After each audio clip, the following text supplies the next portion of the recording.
Here we've got some fractions that have common denominators, and that's quite convenient because they're easier to subtract that way. Here we say they're both over 5, so I can say 2 minus 4 is equal to negative 2. Because they already had a common denominator, it's already over 5. Same thing here, we're adding though, 1/2 plus 5/2. Well, that's 6/2, but keep in mind, now we can reduce, that's equal to 3. Here I can't do anything yet because I got to get that common denominator, and that common denominator is going to be an 8. So this one's already there, I got to make that an 8. So multiply by 4 over 4, and this negative 2 over 8 plus 20 over 8. Well, 20 minus 2 is equal to 18, so I have an 18 over 8, but I got to reduce that. 2 goes into both. 2 goes into 18 9 times, 2 goes into 8 4 times. That's my reduced and final answer. Now what we could have done here that I'm going to do here is recognize that, well, I guess not. I was going to reduce, because you can, but if we reduce it, we're just going to get further from having a common denominator. So I'll go ahead and multiply by 2 over 2. And we could have done that by reducing this to 1 over 4, but that's beside the point.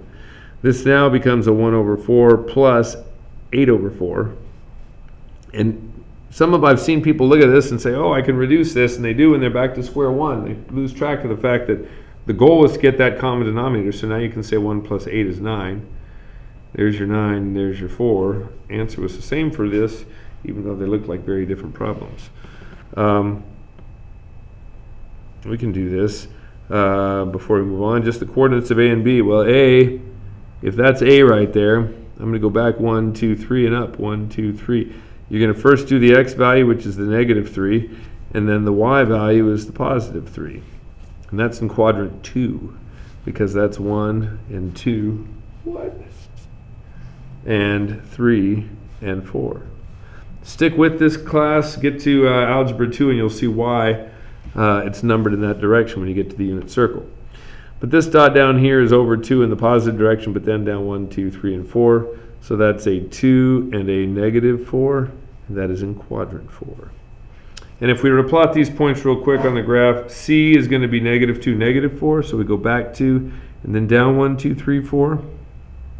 We'll call that C, because we first did the X and then the Y. And the last one, D, is a positive 3 and a positive 2, so we're going to go over 3 and we're going to go up 2, and we'll put a dot right there and label it D.